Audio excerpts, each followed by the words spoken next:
আচ্ছা, এগুলো দেখে আপনাদের কি মনে হচ্ছে? এটা কি কোনো খেলনা গাড়ি নাকি অন্য কিছু? এটা আসলে পোর্টেবল সাউন্ড বক্স। অনেকে আমরা যারা সাউন্ড বক্স পছন্দ করি একটু ক্যারি করার জন্য, তাদের জন্য কিন্তু এই ২ টা ডিভাইস খুবই সুন্দর একটা চয়েস হতে পারে। এটা কিন্তু দেখতে অ্যাকচুয়াল গাড়ির মতো, বাট এটাতে কিন্তু আপনি পেয়ে যাবেন পোর্টেবল সাউন্ড স্পিকার। এটা কিন্তু একটু আনকমন। আমরা কিন্তু চাইলে এটা বাসায়ও কিন্তু শোপিস হিসাবে ব্যবহার করতে পারি। মাঝে মধ্যে একটু গান শুনলাম, সমস্যা কি, তাই না? তো পাশাপাশি এটাতে কিন্তু আমরা কিছু এক্সট্রা ফিচারও পেয়ে যাচ্ছি। নরমালি কিন্তু আপনারা যদি এটা খেয়াল করেন, এটাতে কিন্তু আপনারা টাইপ সি পোর্ট, পাশাপাশি আপনার ইউএসবি পোর্ট, ইভেন আপনারা এটাতে কিন্তু চাইলে আপনার একটা মেমোরি কার্ডও দিয়েও গান শুনতে পারবেন। সো এই জিনিসটা কিন্তু খুবই সুন্দর একটা ব্যাপার। নরমালি যাদের বাজেট হচ্ছে ২,০০০ টাকার ভেতরে, চাচ্ছেন যে সুন্দর একটা পোর্টেবল সাউন্ড বক্স কিনতে, তারা কিন্তু এই ডিভাইসগুলো দেখতে পারেন। এর কিন্তু আপনারা পেয়ে যাবেন ৩ টা কালার ভেরিয়েন্টে।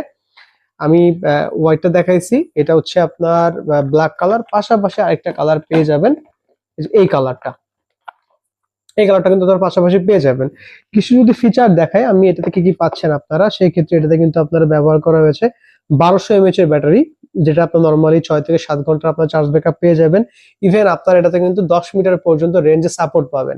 এটা কিন্তু একটা ভালো একটা জিনিস। পাশাপাশি এটাতে কিন্তু আপনার ব্যবহার করা হয়েছে 5 ওয়াটের আউটপুট দিবে চার্জিং এর ক্ষেত্রে। সো ওভারঅল এটা কিন্তু আপনাদের জন্য, যদি ২,০০০ টাকা বাজেট হয়ে থাকে, আপনাদের জন্য কিন্তু ভালো একটা ডিল হতে পারে এই সাউন্ড বক্স গুলা।